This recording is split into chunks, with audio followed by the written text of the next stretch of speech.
안녕하세요. 이지 사인 랭귀지 트랜스레이션 프로그램을 만드는 ESTP조의 발표자 17학번 이강원입니다. 발표 시작하겠습니다. 목차는 주제 선정 및 이유, 제작 과정 및 문제점과 이러한 문제 해결 방안인 개선 방향에 대해서 설명을 드리고 시연 영상을 보여드리고 최종적으로 이 프로젝트가 앞으로 어떠한 기대 효과가 있는지 말씀드리겠습니다. 먼저 주제 선정 및 이유입니다. 통계청의 자료를 보면 2014년도부터 2020년까지 계속해서 농인의 수가 꾸준히 증가함을 알 수 있습니다.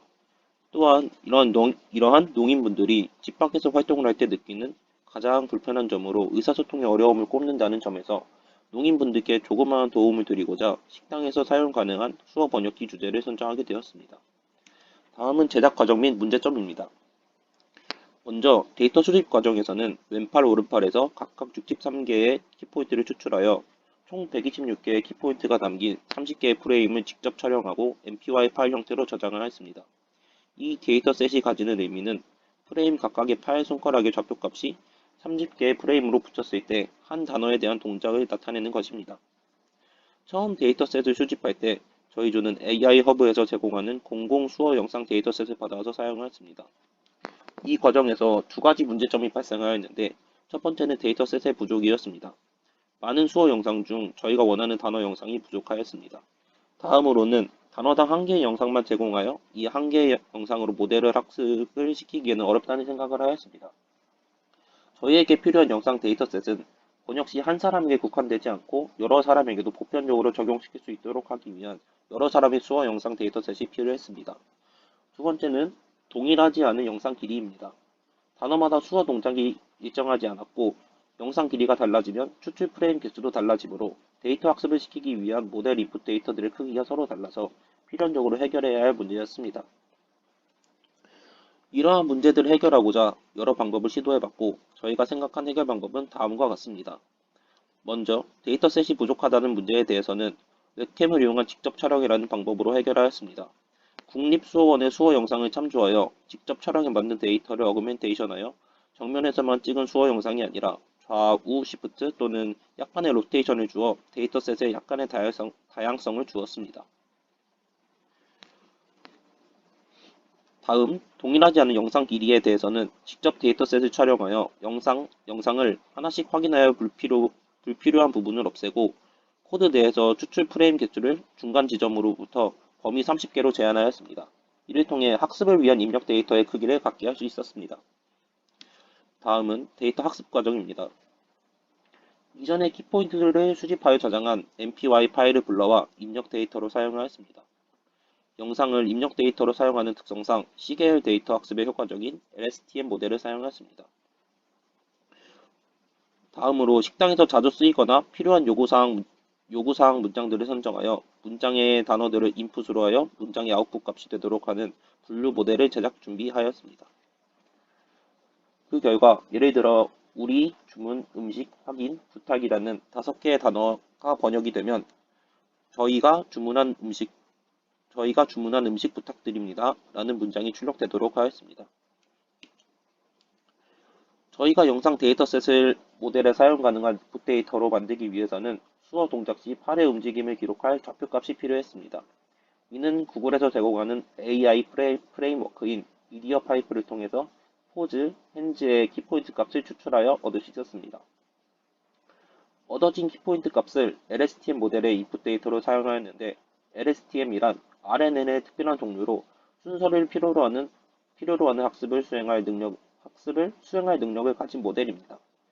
기존의 RNN은 리커런트 뉴럴 네트워크, 즉 순환신경망으로 루프를 가지고 과거의 데이터가 미래에 영향을 줄 수 있는 구조를 가지고 있습니다. 그러나 RNN은 문맥의 갭이 커질수록 두 정보의 문맥을 연결하기 힘들어진다는 장기 의존성 문제를 해결할 방법이 없습니다. 그리하여 RNN 대신 저희는 영상의 길이를 고려하여 장기 의존성 문제를 해결하기 위한 LSTM을 사용하였습니다. 마지막으로 현재 저희가 사용 중인 컴퓨터 외에도 다른 이용자가 사용할 수 있도록 구축한 서버와 클라이언트 부분입니다. 클라이언트 부분은 시연 영상에서 볼 수 있듯이 간단하게 웹페이지에 최소로 필요한 기능, 즉 유저의 카메라 사용 권한 기능, 인식의 정확성을 높이기 위한 인식 위치, 문장 또는 가이드 메시지 출력창, 유저, 유저 화면창이 있습니다.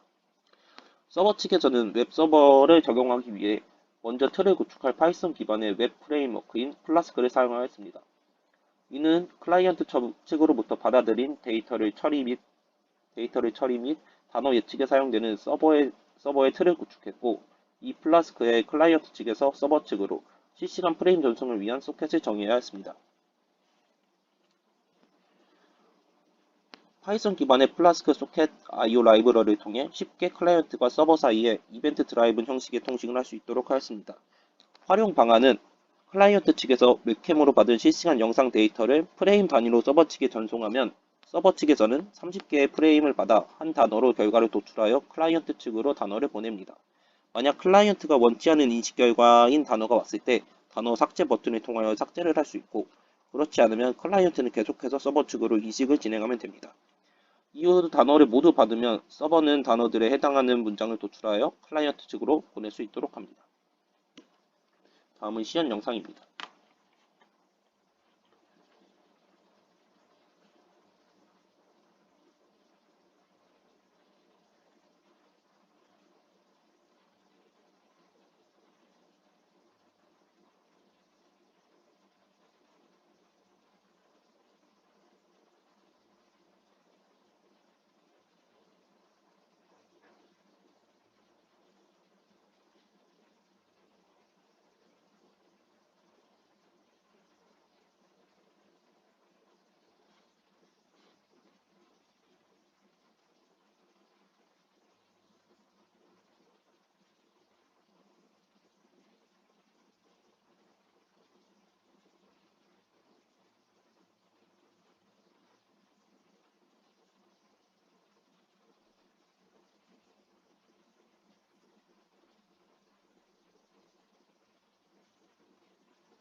다음은 기대 효과입니다. 저희는 세부적으로 세 가지의 기대 효과를 예상하고 있고, 세 가지 효과는 아래와 같습니다.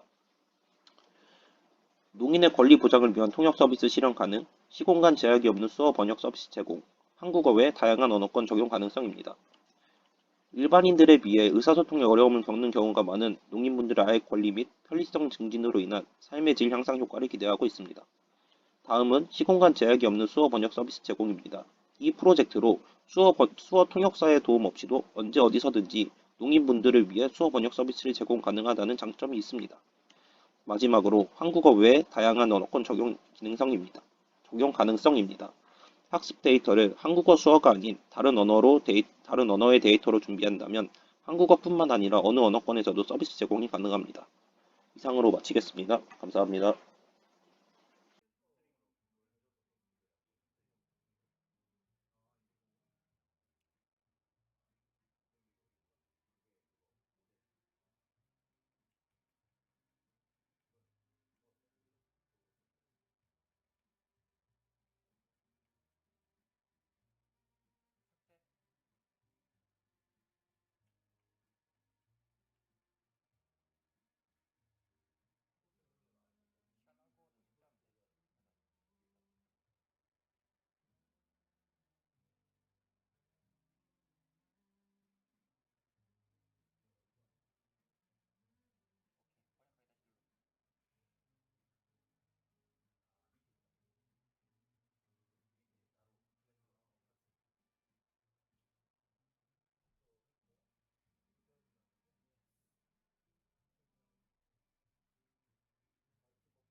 안녕하세요. 블루해조의 발표를 맡은 17학번 홍완기입니다. 저희 조의 주제는 실시간 영상 처리를 이용한 웨이퍼 결함 패턴 분석입니다. 발표 시작하겠습니다. 목차입니다. 발표는 인트로덕션, 디자인, 디스커션, 컨클루전 순으로 진행하겠습니다. 인트로덕션에 대해서 말씀드리겠습니다. 반도체 시장은 전 세계적으로 IT 경기가 상승하며 빠른 속도로 성장하고 있습니다. 이에 따라 수요가 폭발적으로 증가하면서 반도체 공급난에 대한 문제가 심화되고 있습니다. 이러한 반도체 공급난의 주 원인은 아래 있는 기사와 같이 수율과 장비의 문제가 가장 큽니다. 따라서 국내 반도체 업체들은 공정 관리, 수율 안정화 등을 통해 생산성을 향상시키기 위해 다각적으로 노력을 기울이고 있습니다. 잠시 수율에 대해서 설명드리고 넘어가겠습니다. 반도체에서 수율이란 결함이 없는 합격품의 비율입니다. 다시 말하자면 웨이퍼 한 장에 설계된 칩 개수 대비 실제 생산된 정상 칩의 개수를 백분율로 나타낸 것으로 수율이 높을수록 생산성이 향상됨을 의미합니다. 예를 들어 왼쪽 웨이퍼의 경우 수율이 94.2%이고 오른쪽 웨이퍼의 경우 수율이 75.7%로 계산되어집니다. 다음으로 반도체 8대 공정에 대해서 설명드리겠습니다. 반도체 8대 공정은 다음 그림과 같이 되어 있고 이 중에서 웨이퍼 테스트 단계인 EDS 공정이 있습니다. EDS 공정은 전기적 특성 검사를 통해 개별 칩들이 원하는 품질 수준에 도달했는지를 확인하는 공정입니다. EDS 공정의 목적으로는 칩의 양품 및 불량품을 선별하고 이후에 진행되는 패키징 공정 및 테스트 작업의 효율성을 향상하는 것입니다. 그리고 EDS 공정에서는 불량 칩을 육안으로 식별할 수 있게 잉크로 표시를 합니다. 결함 여부를 기록한 데이터를 시각화한 것이 웨이퍼 빗맵입니다. 원래 웨이퍼 테스트는 엔지니어들이 육안으로 웨이퍼 빗맵을 검사하고 이들의 사전 지식에 크게 의존하여 수행되어 왔습니다. 이로 인해 검사가 부정확하게 이루어지는 문제가 발생했습니다. 따라서 웨이퍼맵 데이터셋과 딥러닝을 기반으로 한 웨이퍼 분류 프로그램을 설계하여 이를 웨이퍼 테스트의 보조적인 결정 도구로 이용하고자 합니다.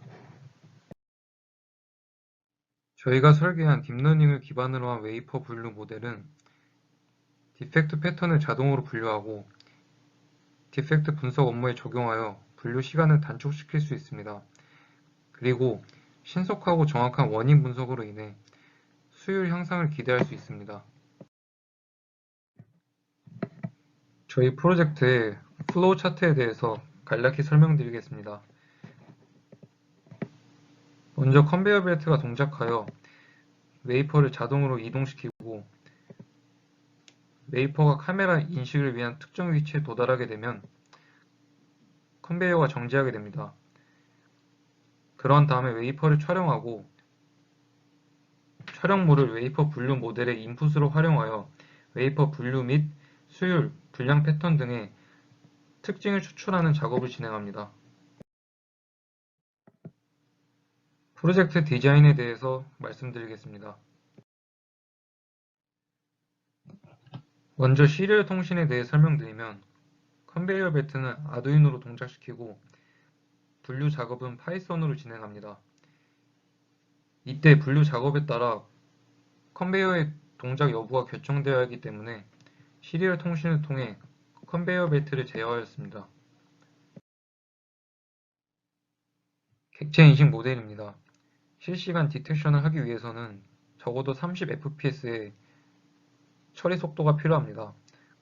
그러므로 저희는 처리 속도가 빠른 욜로 중에서 가장 최근에 나온 욜로 V5를 선택했고 욜로 V5 중에서도 정확도는 조금 떨어지지만 GPU 레이턴시가 적은 욜로 V5S를 객체 인식 모델로 선정하였습니다.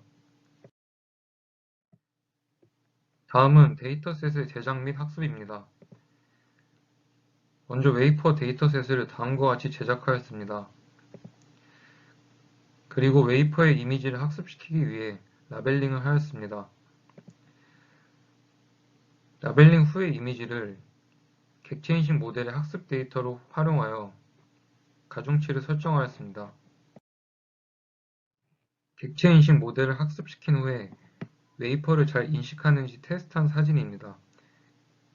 객체 인식 모델에서 인식한 웨이퍼를 바운딩 박스대로 크롭하여 분류 모델의 인풋 데이터로 사용해야 하는데 지금 보시는 바와 같이 바운딩 박스가 중첩되는 문제가 발생했습니다.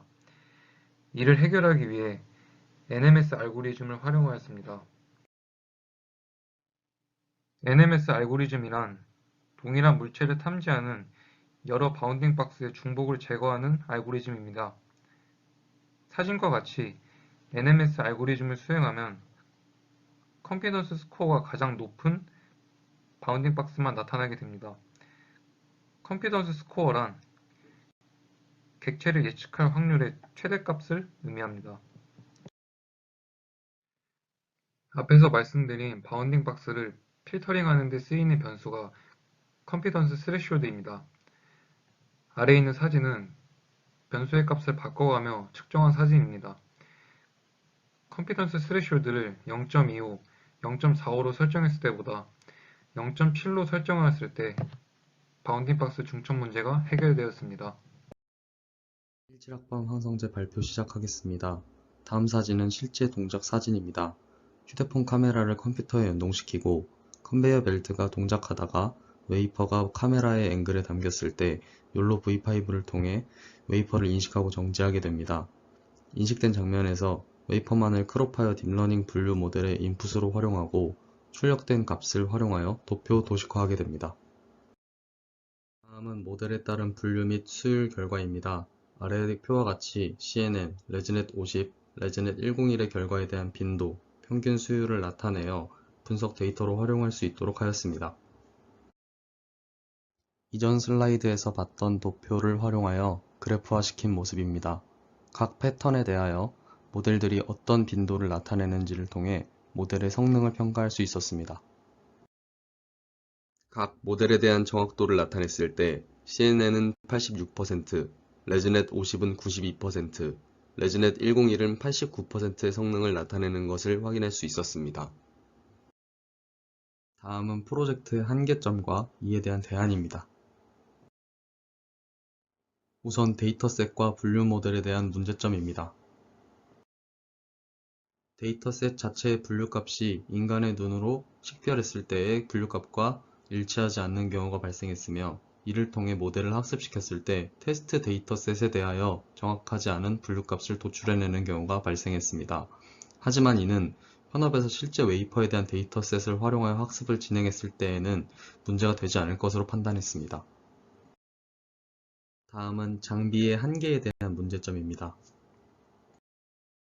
학습시켰던 원본 데이터 대비 웹캠을 활용하여 사진을 찍고 이를 데이터화하였을 때 웹캠의 성능으로 인해 사진의 해상도가 저하되어 픽셀 단위로 분석하고 분류를 진행하는 모델에 있어 치명적인 문제가 발생했습니다. 프로젝트 여건상 휴대폰의 카메라가 가장 좋은 해상도로 촬영되었기 때문에 휴대폰 카메라를 통해 프로젝트를 진행했습니다. 또한 빛의 밝기나 위치에 따라 모델의 결과값에 편차가 발생하였습니다. 따라서 직사광선을 제한하는 조건 하에서 프로젝트를 진행했습니다. 마지막으로 실제 웨이퍼를 확보할 수 없었던 점입니다. 제품의 생산 라인 중간에 존재하는 EDS 공정이 끝난 웨이퍼의 수급은 현실적으로 불가능하였으며 이로 인해 학습 데이터로 활용했던 웨이퍼 빗맵으로 대체하여 프로젝트를 진행했습니다. 하지만 현업에서 사용 시 실제 웨이퍼와 그에 대한 데이터를 활용할 수 있기 때문에 문제가 되지 않을 것으로 판단했습니다. 결론입니다. 실제 공정에서 활용되는 페일 비트맵을 통해 실시간 영상 처리 및 패턴 분류를 구현하였으며 이로 인해 공정 분석 업무에 있어 효율성을 높일 수 있습니다. 공정 분석의 효율 향상은 공정 개선에 영향을 미쳐 수율 향상을 기대할 수 있을 것으로 판단됩니다. 감사합니다. 시연 시작하겠습니다. 시작에 앞서 시연을 위해 몇 가지 분량 패턴을 가져왔습니다. 순서대로 랜덤, 니어풀, 엣지락, 센터, 락 타입입니다.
시연 시작 전 설명드렸던 패턴대로라면 랜덤, 니어풀, 엣지락, 센터, 락 타입이 하나씩 그래프에 도식되어야 했는데 그래프를 보시면 알 수 있듯 CNN의 경우 센터 타입 하나, 니어풀 타입 하나, 랜덤 타입 둘, 논 타입 하나가 나온 것을 볼 수 있고 레즈넷 50의 경우 센터 타입 하나, 엣지락 타입 하나, 락 타입 하나, 니어풀 타입 하나, 랜덤 타입 하나가 표시되어 있는 것을 볼 수 있습니다. 레즈넷 101의 경우 센터 타입 하나, 엣지락 타입 하나, 락 타입 하나, 니어풀 타입 하나, 랜덤 타입 하나가 그래프에 표시되어 있는 것을 확인할 수 있습니다. 따라서 레즈넷 50과 레즈넷 101 타입이 가장 우수한 성능을 보이는 것을 알 수 있습니다. 이상으로 시험 마치겠습니다. 안녕하세요. 이번 발표를 맡은 캡스톤 14조 전통의 요리조리 팀의 팀원 최동혁입니다. 발표 시작하겠습니다. 저희는 이번 캡스톤을 통해서 비콘이라는 이름을 가진 어플을 만들게 되었습니다. 텐서플로우, 안드로이드, 미디어 파이프, 유튜브 API를 이용하여 휴대폰을 만지지 않고도 유튜브 영상을 컨트롤하게 도와주는 어플리케이션입니다. 내용으로는 크게 5가지가 있습니다. 처음으로는 팀 멤버에 대한 소개입니다. 저희는 4명으로 이루어진 팀입니다.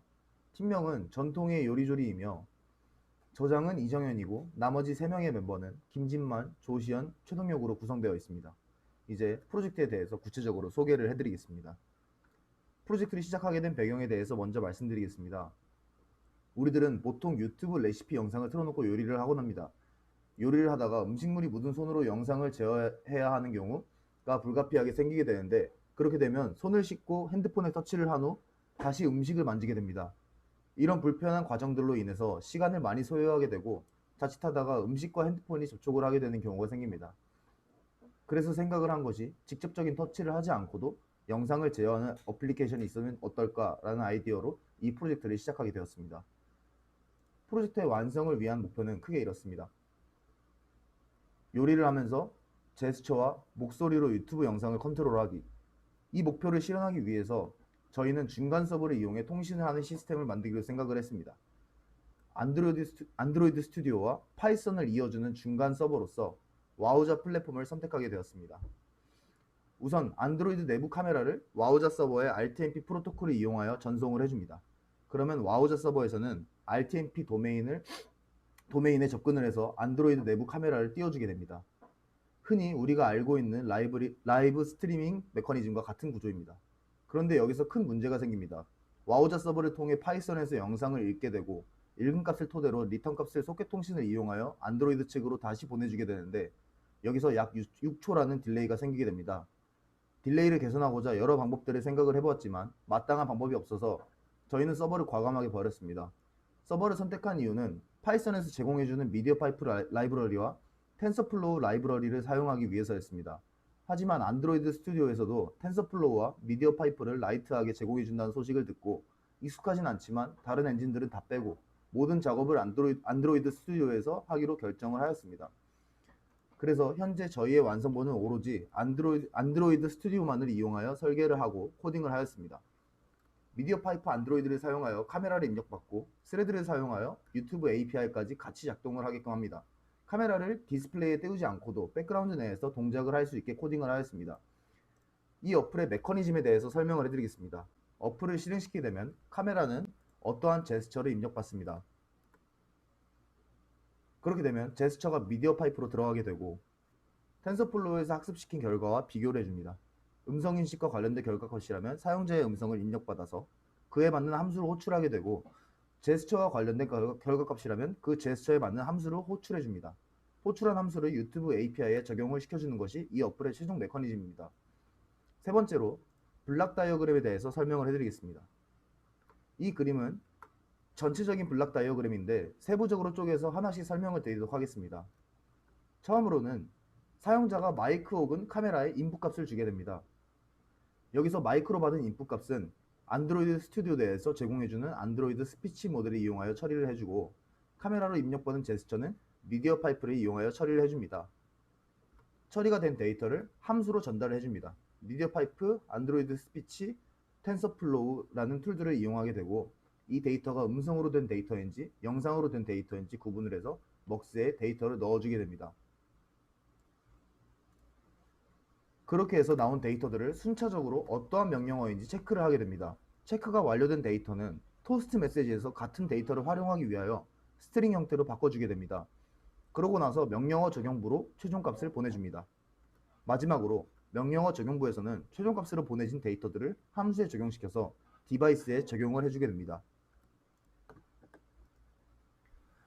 안녕하세요. 목차 4번부터의 발표를 맡은 이정현입니다. 발표 이어서 진행하도록 하겠습니다. 이번 챕터에서는 저희 프로젝트의 핵심적인 세 가지 키워드, 미디어 파이프, 텐서플로우, 그리고 유튜브 API를 어떻게 활용하였는지를 간략하게 소개해드리도록 하겠습니다. 먼저 각각을 하나의 시스템이라고 가정하고 인풋과 아웃풋을 설명드리도록 하겠습니다. 먼저 미디어 파이프입니다. 미디어 파이프의 인풋은 제스처, 아웃풋은 21x2의 텐서입니다. 제스처가 들어오면 미디어 파이프는 이 손을 21개의 포인트로 인식합니다. 그리고 각각의 포인트들의 x, y의 좌표값을 추출해줍니다. 따라서 텐서 가로의 21칸은 손의 포인트 번호를 의미하고 세로 두 칸은 각각 x, y의 좌표값입니다. 두 번째로는 텐서플로우입니다. 인풋은 미디어 파이프에서 아웃풋으로 반환되었던 텐서이고 아웃풋은 확률 배열입니다. 인풋 텐서에 대한 설명은 앞서 드렸고 아웃풋 확률 배열의 인덱스는 저희가 규정한 8가지 명령어들을 의미합니다. 예를 들어 0번 인덱스를 정지 명령어라고 약속하였고 그 확률값이 0.95, 즉 95%, 그리고 나머지 인덱스들의 확률값들의 합이 5%라고 해본다면 해당 제스처는 95%의 확률로 정지 명령어일 것이다 라는 의미를 갖게 되고 따라서 이를 정지 명령어라고 판단합니다. 세 번째로는 저희가 유튜브 API를 구현할 때 사용한 오픈소스입니다. 이를 통해 유튜브 제어 기능의 함수들을 쉽게 사용할 수 있었고 저희 목적에 맞게 UI를 커스텀할 수 있었습니다. 또한 저희 프로젝트의 최종 목표는 구글 플레이 스토어의 배포인데 이를 위한 공식적 사용 인증까지 되어 있습니다. 사실 함수와 API 인증은 오피셜 유튜브 API에서도 구현 가능하지만 UI 커스텀 기능은 본 오픈소스에서만 지원되는데 이것이 결정적인 채택 이유가 되었습니다. 다음은 최종 결과입니다. 사용자 입장에서 UI를 따라가며 앱이 어떻게 진행되는지를 보여드리도록 하겠습니다. 제일 먼저 앱을 실행시키면 인트로 화면이 나오면서 점차 페이드아웃 됩니다. 그리고 초기 화면이 나오고 두 개의 버튼, 시작과 도움말이 나옵니다. 도움말을 클릭하면 유튜브를 제어하기 위한 각각의 제스처 가이드 이미지를 참고할 수 있습니다. 시작 버튼을 누르게 된다면 다음과 같은 검색창이 뜨게 되는데 여기서 원하는 검색어를 입력하면 유튜브 알고리즘에 의한 서치 리스트가 생성됩니다. 시청하기 원하는 동영상을 선택하면 재생 버튼이 뜨고 이를 클릭하면 동영상이 시작합니다. 왼쪽은 유튜브가 실행되는 화면입니다. 좌측 상단의 메뉴를 클릭하게 되면 요리 중간에 제스처가 기억이 안 날 때 다시 한번 도움말을 볼 수 있습니다. 또한 프로젝트 초기 목적은 제스처와 음성을 동시에 사용하기 위해 아이폰의 시리처럼 사용자 음성을 상시 대기하면서 이제 음성 명령어 입력을 대기하는 구조로 설계를 했는데 사용자의 음성 외에 요리 환경에서 발생하는 다양한 잡음들이 섞여 들어갔을 때 이를 위한 예외 처리에 어려움이 있었습니다. 때문에 이를 세컨드 옵션으로 변경하였습니다. 현재 저희는 구글 플레이 스토어에 개발자 등록을 하여 앱 검토 요청을 한 상태이고 승인이 나면 그때부터 다운로드를 하여 사용이 가능합니다. 지금부터 시연을 시작하도록 하겠습니다.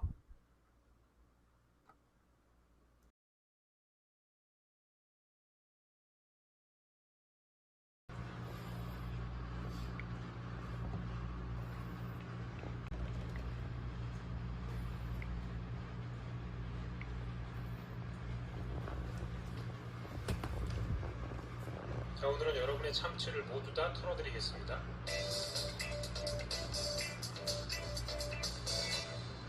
정지 제스처. 자, 처음 시작할 건 이제 참치전입니다. 계란은 한 재생. 3개 정도 까주시고요. 그 정도 하면은 4개 정도가 나오는데 큰 프라이팬 기준입니다. 10초 뒤로. 하시면서 조금씩 바꿀 수 있는데 계란은 참치는 전부 다 넣어주시고요. 작은 캔 기준입니다. 10초 전으로. 잘 섞어주셔가지고 참치를 조각조각. 간은 짜게 드신다면은 뭐 한 꼬집 정도 더 넣으셔도 돼요. 참치는 전부 다 넣어주시고요. 작은 캔 기준. 타임스탬프 기록. 이런 식으로 잘 섞어주셔가지고 참치를 조각조각 내주세요. 기름을 한 큰술 정도 넣어주시면 되겠습니다. 물론 그냥 드셔도 좋지만 이렇게 타임스탬프로 이동. 다이소 같은 데서 제가 지난번에 보여드린 3,000원짜리 참퍼 이런 거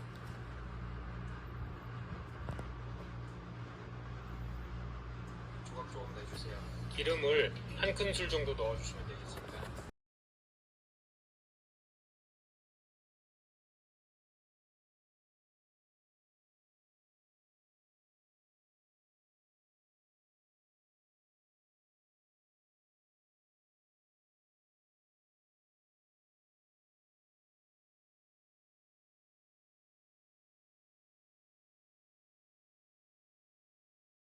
자, 오늘은 여러분의 참치를 모두 다 털어드리겠습니다.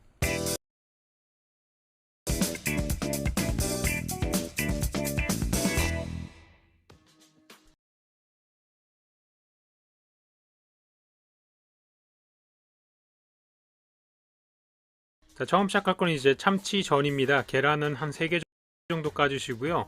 이 정도 하면은 4개 정도가 나오는데 큰 프라이팬 기준입니다. 요거는 하시면서 조금씩 바뀔 수 있는데 계란은 3개에다가 맛소금을 이제 한 꼬집 정도 넣어주시고 이렇게 젓가락으로 잘 휘저어 주시면 될 것 같아요. 조각조각 내주세요. 기름을 한 큰술 정도 넣어주시면 되겠습니다. 물론 그냥 쓰셔도 좋지만 주시고요. 작은 캔 기준입니다. 이런 식으로 잘 섞어 주셔가지고 참치를 조각조각 내주세요. 기름을 한 큰술 정도 넣어주시면 되겠습니다. 물론 그냥 쓰셔도 좋지만 이렇게 냅킨을 접어가지고 전체적으로 펴발라 주시면 조금 덜 붙을 수 있어요. 특히 평평하지 않은 프라이팬들에게 이렇게 사용하시면 좋습니다. 오래된 애들 있잖아요. 그 다음에 아까 휘저어둔 애들을 이렇게 계량 스푼을 이용해 가지고 하나씩 하시면 동그랗게 만들 수 있어요. 뭐 똑같은 크기로 하기를 원하신다 이러시는 분들은 이런 식으로 하시면 되고요. 요거 같은 경우에는 지금은 불을 켜지 않은 상태입니다. 근데 생각해 보니까 너무 조금 귀찮아 가지고 그냥 다 부어서 하는 걸로 보여드리기로 전략을 바꿨습니다. 뭐 귀찮아서 그런 건 아니에요. 그냥 큰 걸로 어렵게 하는 법. 자, 불을 제일 센 걸로 하신 다음에 이런 식으로 휘저어 주시면은 계란이 조금 더 빨리 익습니다. 그러면서 아랫부분이 붙는지 안 붙는지 확인도 같이 할 수 있어요. 여기서 조금 더 붙는다면 이 상태에서 식용유를 더 넣어서 섞어주셔도 괜찮습니다. 훨씬 더 덜 붙는 상태가 발생하니까요. 혹시라도 이렇게 하시다가 붙는 게 발생됐다 싶으시면은 기름을 맛소금을 이제 한 꼬집 정도 넣어주시고 이렇게 젓가락으로 잘 휘저어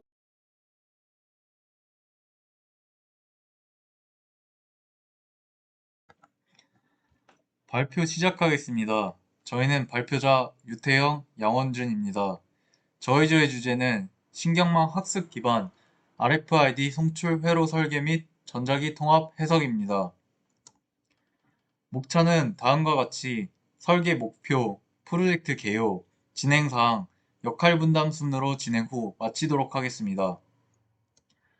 먼저 설계 목표입니다. 송신부와 수신부로 나뉘어져 있는 안테나와 파워 앰플리파이어로 이루어진 RFID 시스템의 구조입니다. 앰플리파이어에서 전압과 전류 예측값을 보내준 뒤 송신부의 증폭회로와 안테나의 전자기 현상을 학습시켜 니어필드 분포를 예측하고 분석하는 것이 목표였습니다. 따라서 기존 저주파 영역에서 고주파 영역으로 확장시키고 2차원인 회로 해석과 3차원인 전자기 해석을 융합하여 진행하였습니다.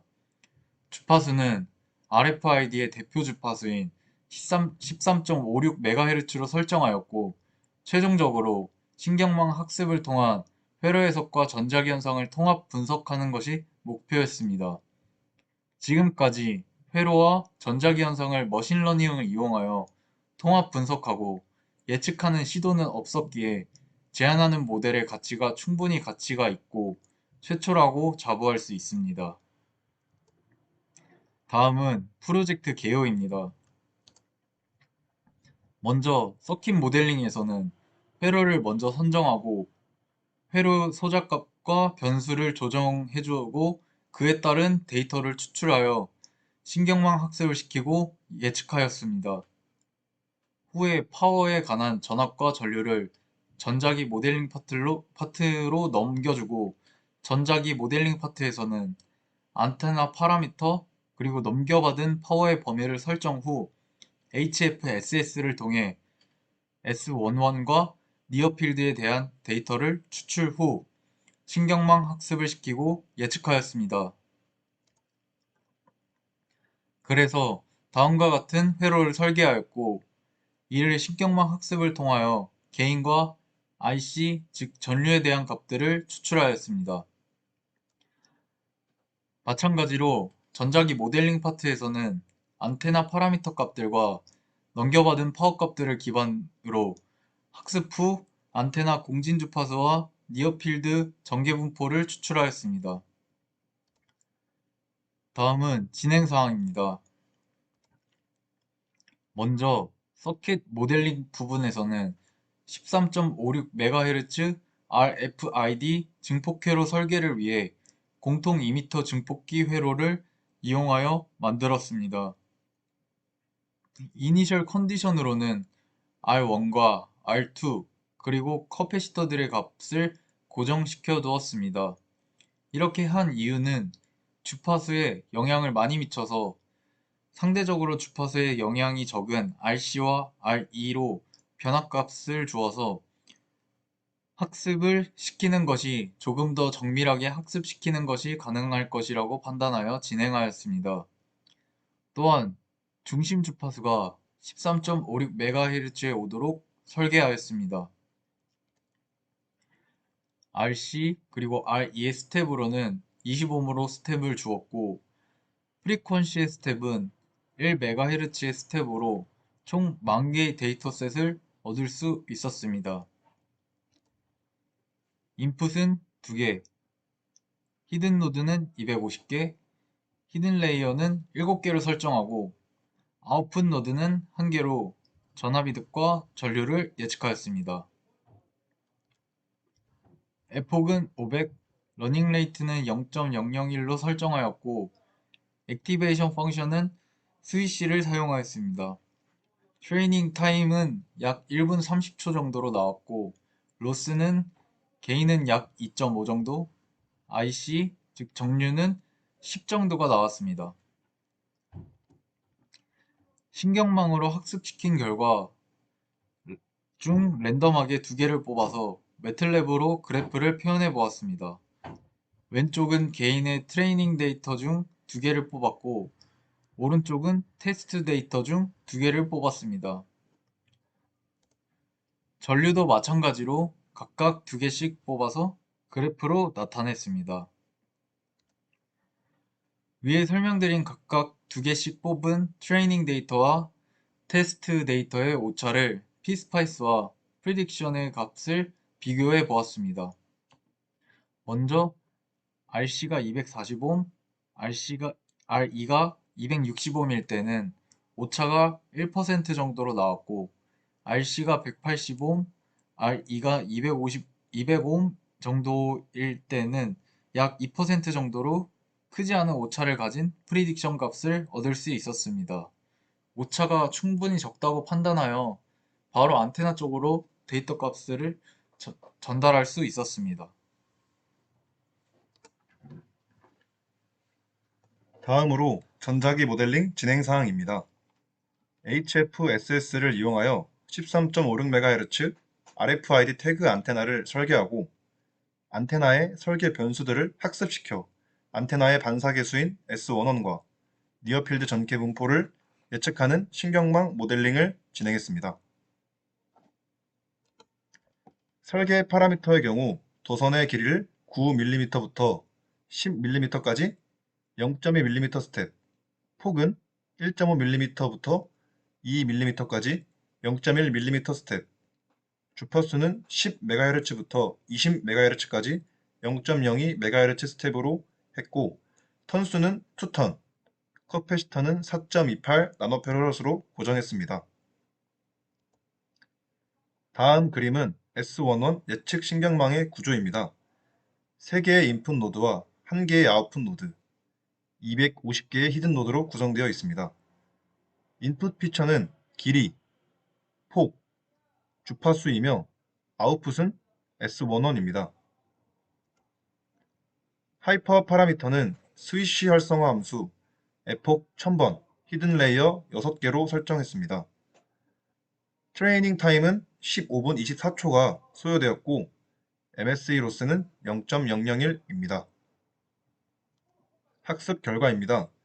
좌측이 트레이닝 셋, 우측이 테스트 셋에 대한 결과이고, 보시는 것처럼 HFSS 결과와 높은 정합성을 보이는 것을 확인할 수 있습니다. 니어필드 예측 신경망을 위한 데이터 추출 모습입니다. 각 설계 구조에서 높이에 따른 니어필드 이미지를 추출하고 안테나의 크기에 맞게 크롭했습니다. 각 이미지는 RGB 컬러에 따라 픽셀 값들을 배열화했습니다. 신경망 구조는 S11 예측 신경망과 유사한 구조입니다. 하이퍼 파라미터는 스위시 활성화 함수 에폭 1000번, 500개의 히든 노드와 6개의 히든 레이어로 설정했습니다. 트레이닝 타임은 24분 18초이며 MSE 로스는 1601.371입니다. 로스를 보면 알 수 있듯이 학습이 잘 이루어지지 않는 모습이고, 실제 픽셀 값을 확인해 보니 RGB를 결정하는 픽셀 값이 모두 동일하게 나와 회색으로 출력되는 것을 확인할 수 있었습니다. Further Work로 이미지의 픽셀 값을 배열화하여 MLP 신경망으로 학습시키는 지금의 방식에서 전 처리 과정에 컨볼루션이 추가된 CNN 모델로 학습 모델을 변경하여 진행한다면 안테나 구조에 집중하여 근역장에 대한 학습 효과와 예측률이 개선될 것이라고 판단했습니다. 그 후에는 개별의 신경망을 통해 얻은 결과를 파이썬을 이용하여 통합하고 2차원의 증폭회로부터 3차원의 안테나 구조에 이르는 니어필드 예측이 가능할 것이며, 이는 지금까지의 전통적인 해석 방법과 차별화할 수 있다고 생각합니다.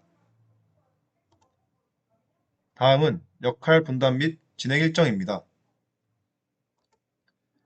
역할 분담은 화면의 표에 기재되어 있고, 진행 일정은 다음과 같습니다. 이상으로 발표를 마치겠습니다. 감사합니다. 안녕하십니까. 음파음파조 노트에어 발표 시작하겠습니다. 목차는 다음과 같습니다. 먼저 프로젝트 목표입니다. 저희는 비대면 회의 그리고 또 실제 회의에서도 유용하게 쓸 수 있는 대화 요약 서비스를 만들었습니다. 그리고 이 서비스에 사용된 모델들을 외부 사용자들이 쉽게 접근하여 추정할 수 있는 MLOps 인터페이스를 구축했습니다. 저희가 캡스톤에서 진행한 사항들은 크게 3가지로 나누어집니다. 먼저 예비 캡스톤에서 만들어 놓은 신경망 모델들의 성능을 높였고, 이 훈련 과정들을 사용자가 쉽게 변경할 수 있도록 MLOps 환경을 구축해 주었으며, 또한 웹서버와 웹페이지를 구성하여 저희 프로젝트를 서비스화해 주었습니다. 프로젝트 구축 과정입니다. 음성인식 구축 과정입니다.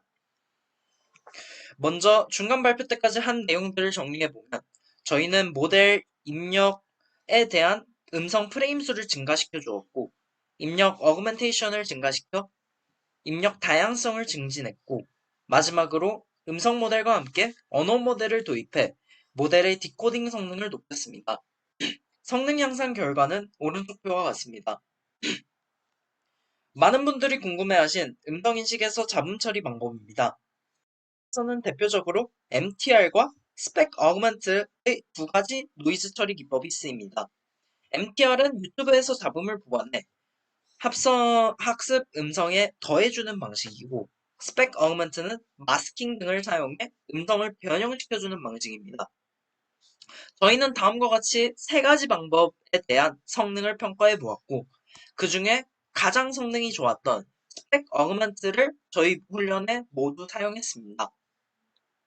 추가적으로 사투리 처리에 관련해서는 사투리 데이터를 추가적으로 학습시키기에는 컴퓨팅 자원이 부족하여 진행하지 못했습니다. 중간평가 이후로 진행한 모델 개선 방법입니다. 처음으로 언어 모델의 훈련 데이터 증가입니다. 어텐션 기반 언어 모델은 단어들 사이의 의미 혹은 문법적 관계를 학습할 수 있습니다. 그리고 이러한 관계들을 하나가 아닌 여러 관점에서 분석할 수 있다는 장점이 있습니다. 아래 예시에선 it이라는 단어와 애니멀이랑 스트릿이라는 단어가 문법적으로 관련이 있기 때문에 이러한 관계들이 각각 따로 매핑되는 것을 볼 수 있습니다.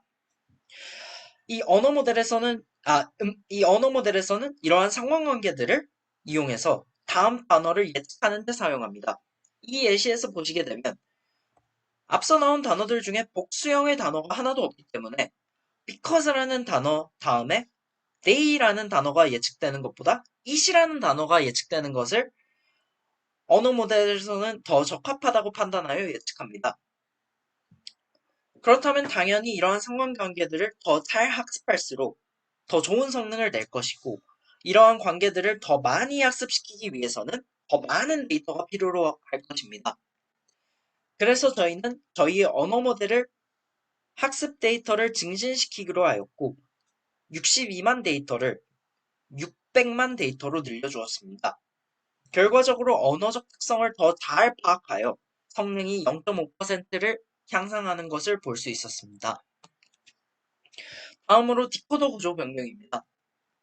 먼저 들어가기에 앞서 저희가 원래 사용하던 디코더를 보면 저희는 CTC라는 디코더와 어텐션 디코더를 함께 사용합니다.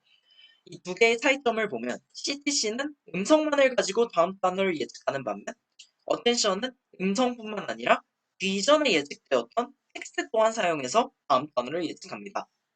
이 차이가 모델 성능에 어떤 영향을 주는지 보면 음성만을 사용해 디코딩하는 CTC의 경우 무려 2%나 성능이 줄어드는 것을 볼 수 있습니다. 즉, 이 텍스트들 간의 관계가 음성 예측을 하는 데 도움이 많이 된다는 것이고, 그렇기 때문에 저희는 이제부터 이 어텐션 디코더 그리고 그중 셀프 어텐션에 초점을 두고 디코더를 더 살펴볼 것입니다. 어텐션 디코더는 앞에서 살펴본 언어 모델과 많이 닮아 있습니다. 둘 다 텍스트 간 상관관계를 매핑해주기 때문입니다. 앞에서 실험한 결과 언어 모델의 데이터를 추가해 학습시켜주면 상관관계가 더 잘 파악되어 성능이 향상되는 것을 보았습니다. 저희는 이것에 모티베이션을 얻어 어텐션 디코더에서 상관관계를 더 잘 파악시키면 성능이 더 좋아질 것이라고 생각하고 그와 관련된 연구를 진행했습니다. 정말 간단하게 생각해보면 학습 데이터를 늘려 어텐션 디코더를 더 많이 학습시키면 되지 않을까 싶지만 이것은 현실적으로 학습 시간이 너무 길어져 진행이 불가능했습니다. 그래서 저희가 생각한 방식은 언어 모델에서 학습한 관계들을 어텐션 디코더에 강제적으로 주입시키는 방식입니다. 그러기 위해서는 미리 학습시켜둔 언어 모델의 파라미터로 음성 모델을 초기화시켜준 뒤 음성 모델의 학습을 진행하는 것입니다. 결과적으로 다음과 같이 성능이 0.2% 향상된 것을 볼 수 있었습니다. 마지막으로 훈련 데이터 정제입니다. 다음과 같이 보시면 사람이 직접 음성을 듣고 라벨링을 하는 것이기 때문에 이렇게 오류 있는 라벨들이 훈련 데이터에서 자주 나타납니다. 저희는 이러한 라벨들을 정제해주고자 연구들을 진행했습니다. 결과적으로 NST 기법, 노이즈 트레이닝 기법에서 제시된 필터링 방법을 참고해서 정제된 데이터를 만들었고 그 과정은 다음과 같습니다. 먼저 라벨이 부정확한 62만 음성 데이터로 첫 번째 신경망을 학습시켜 주었고 이 학습된 신경망으로 훈련 라벨들에 대한 이 예측을 진행했습니다. 그리고 이 예측된 문장들 중에는 정제된 문장들도 있겠지만 오히려 더 안 좋아진 문장들도 있을 것이기 때문에 이것들을 구분해주기 위해서 필터링을 진행했습니다. 그리고 이 깨끗해진 스크립트로 다시 신경망을 학습시켜 더 좋은 성능을 가진 신경망을 만들어냈습니다. 성능을 보시면 다음과 같이 이 깨끗해진 스크립트로 학습한 경우가 그렇지 않은 경우보다 모든 부분에서 0.5% 이상의 성능 향상을 보였습니다. 결과적으로 캡스톤에서 진행한 음성인식은 데뷔 캡스톤 때보다 2.6%의 성능 향상을 기록했습니다. 저희가 설계한 모델이 어느 정도인지 평가하기 위해서 두 가지 대조군을 두어서 비교하였습니다. 비교된 모델로는 사람들이 자주 사용하는 구글 클라우드 API와 2021년 논문에 제시된 K-웨이브투백입니다. 아래 그래프와 같이 저희가 가진 평가용 데이터셋에선 저희가 설계한 모델이 가장 높은 성능을 보였습니다. 이로써 저희 캡스톤에서는 음성 모델의 성능을 대폭 향상시켰고 그 모델의 성능이 다른 모델들보다 뛰어남을 입증했습니다. 자연어 요약 부분입니다. 자연어 요약 모델 같은 경우는 기존 모델보다 학습 데이터 수를 증가시켜서 학습 성능을 개선시켜주고자 하였습니다. 기존의 경우 개인 및 관계 주제의 텍스트 데이터만을 사용했기 때문에 다른 주제의 데이터들에 대해서는 상대적으로 요약을 잘 진행하지 못했습니다. 이를 개선하고자 다양한 주제의 데이터들을 추가하여 학습시켜 주었습니다. 다음은 실제로 구현된 예시입니다. 왼쪽의 글은 대화 내용이며 오른쪽의 내용은 이 대화들을 요약한 결과입니다. 데이터를 추가적으로 학습시켜 진행한 모델이 더 대화를 잘 요약하는 것을 확인할 수 있습니다. 마지막으로 MLOps 구축 내용입니다. 저희가 가장 주되게 볼 것은 사용자가 별도로 환경 설정, 즉 파이토치와 같은 툴들을 다운받지 않고도 오직 관련된 GitHub 레지스트리를 수정하는 것만으로 모델 구조를 변경하고 실행시킬 수 있다는 점입니다. 저희는 이것을 구글 클라우드 서비스와 쿠베플로우 파이프라인을 활용하여 구축하였고 다음과 같이 보시면 사용자는 MLOps 매니저, 즉 관리자와 실제로 모델을 수정하는 개발자로 분리됩니다. 먼저 관리자가 쿠베플로우에서 프로젝트가 실행될 수 있도록 환경 설정 같은 것들을 모두 해주고 그리고 던터리, 학습, 테스트와 같이 이러한 틀들을 만들어주면 개발자들은 이와 연결된 GitHub에서 그 안에 있는 학습 관련 파일들을 수정하고 그 다음에 웹에 있는 쿠베플로우 파이프라인을 실행한다면 이 쿠베플로우 파이프라인은 수정된 GitHub에서 코드들을 가지고 오고 이것을 훈련시켜서 웹으로 개발자들에게 모델 훈련 결과를 보여줍니다. 또한 사용자가 자신이 훈련시킨 모델을 서비스화할 수 있도록 웹서버를 구축하여 연결시켜 주었습니다. 결과적으로 개발자는 별도의 패키지 설치 없이 GitHub를 수정하는 것만으로도 저희가 구축한 모델들의 구조를 변경할 수 있게 되는 겁니다. 결과를 보시겠습니다. 방금 설명한 대로 개발자가 GitHub 코드를 수정해 업데이트를 하고 구축된 파이프라인에서 실행 설정 및 실행을 하면 파이프라인은 GitHub에서 수정된 결과를 가지고 와 훈련이 시작되는 것을 볼 수 있습니다. 그리고 대화 요약 서비스 같은 경우에는 다음과 같이 잘 동작함을 확인할 수 있었습니다. 이상 음파음파조 발표 마치겠습니다. 다음 영상은 MLOps 파이프라인 구축 영상입니다. MLOps 매니저는 파이프라인을 관리해주는 컴퓨터이며 해당 컴퓨터에서 파이프라인을 실행시킬 수 있도록 구현을 하였습니다. 또한 모델 학습 시 사용되는 데이터들은 데이터베이스에서 저장 및 관리가 되며 데이터를 업로드, 다운로드하여 파이프라인에서 사용을 합니다.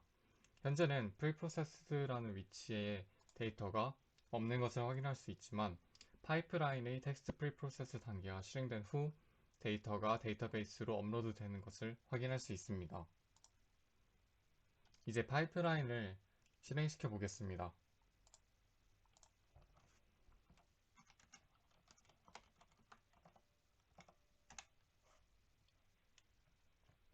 실행시킨 후 쿠베플로우 파이프라인 실행창에 들어가 보겠습니다.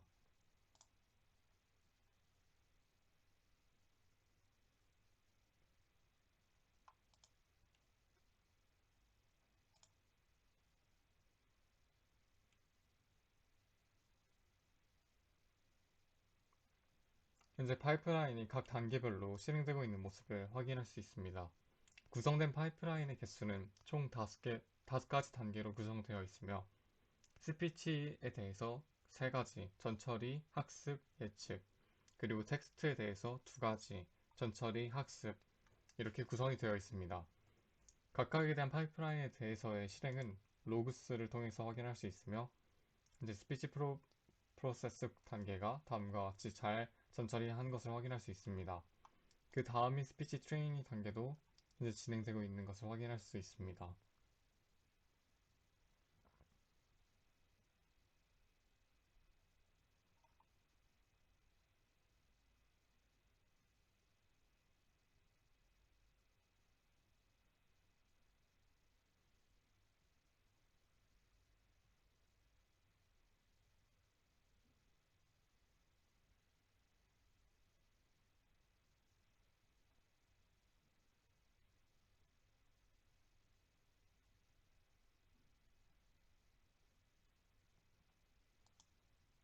스피치 트레이닝 단계가 마치고 그 다음은 스피치 프레딕션이 진행이 됩니다.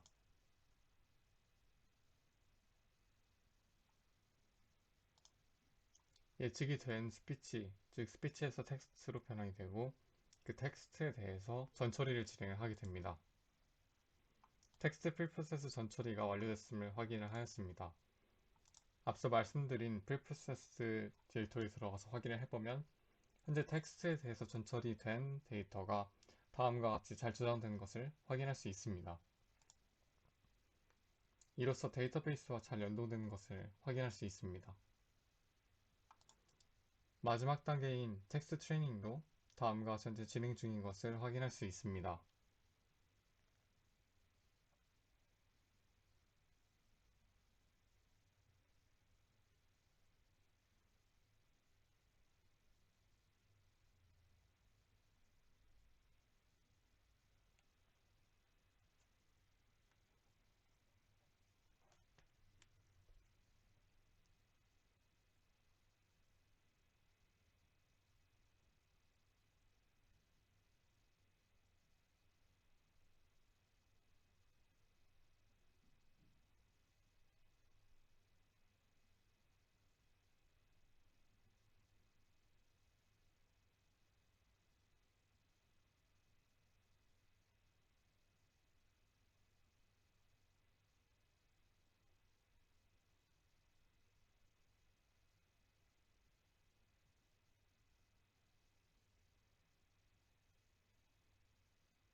다음과 같이 텍스트 트레이닝까지 모두 과정이 마친 것을 확인할 수 있습니다.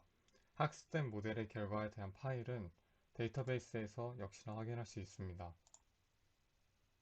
이와 같이 학습된 모델에 대한 파일을 확인할 수 있고 해당 파일은 클라이언트 측에서 사용될 수 있도록 구축을 하였습니다.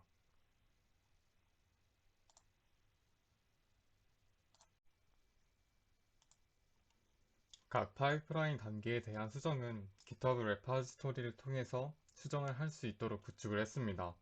즉, git을 통해 매번 업데이트된 GitHub 레파지토리를 불러서 진행되도록 구축을 하였습니다.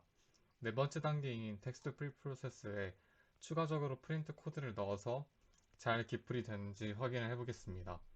현재 마지막에는 프리프로세스가 완료가 되면 23번째 줄에 텍스트 프리프로세스 컴플리트 라는 텍스트가 출력되도록 구축을 하였는데 여기다가 추가적으로 프린트문을 넣어보도록 하겠습니다.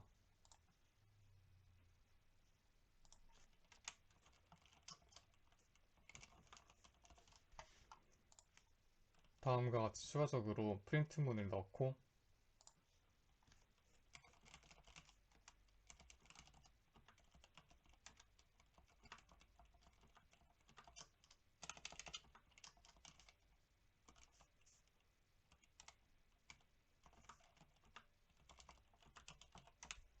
이를 GitHub 레파지토리에 푸시를 하여서 업데이트를 시켜줍니다.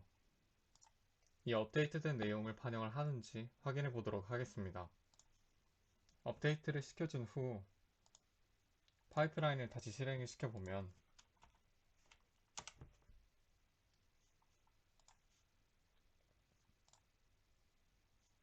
현재 실행된 MLOps 파이프라인이 단계별로 진행되고 있는 모습을 확인할 수 있습니다.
스피치에 관련된 단계들이 모두 지나고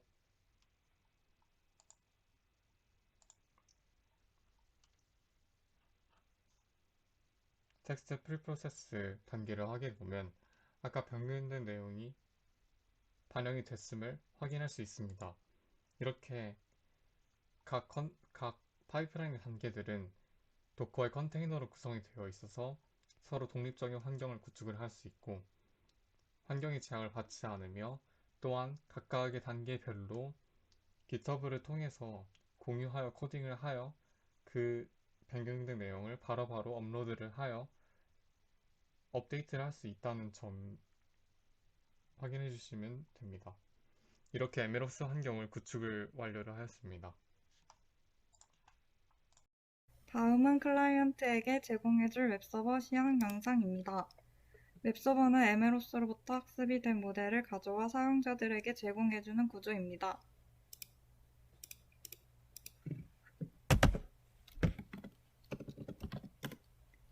현재 웹서버에는 사용자에게 제공해줄 딥러닝 모델이 존재하지 않습니다. MLOps 시스템으로부터 훈련된 딥러닝 모델이 현재 데이터베이스에 저장되어 있는 상태입니다. 해당 모델을 가져와 클라이언트에게 제공해줄 환경을 구축하였습니다. 서버를 실행시키는 코드는 app.py이고 이를 실행시키면 데이터베이스로부터 MLOps에서 구축한 최적화된 모델을 가져옵니다.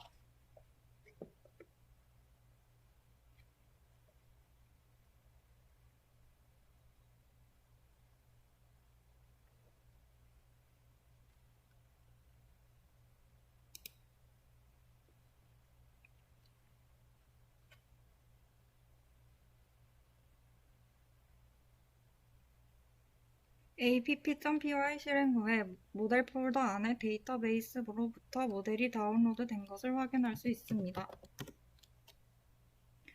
또한 외부 IP 주소를 접속하여 예비캐스터 때 구현한 웹페이지도 정상적으로 실행되는 것을 볼 수 있습니다.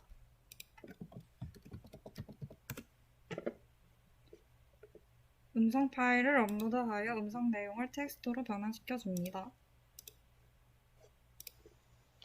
나 어제 잘못 잤어. 목에 담 걸렸다. 이게 무슨 일이야? 아프겠다. 다음 걸린 날은 진심 짜증나던데. 아, 내 말이 어깨랑 뭉쳐가지고 힘들다. 버스에서 구겨져서 자서 그런 듯. 그거 며칠 갈 텐데.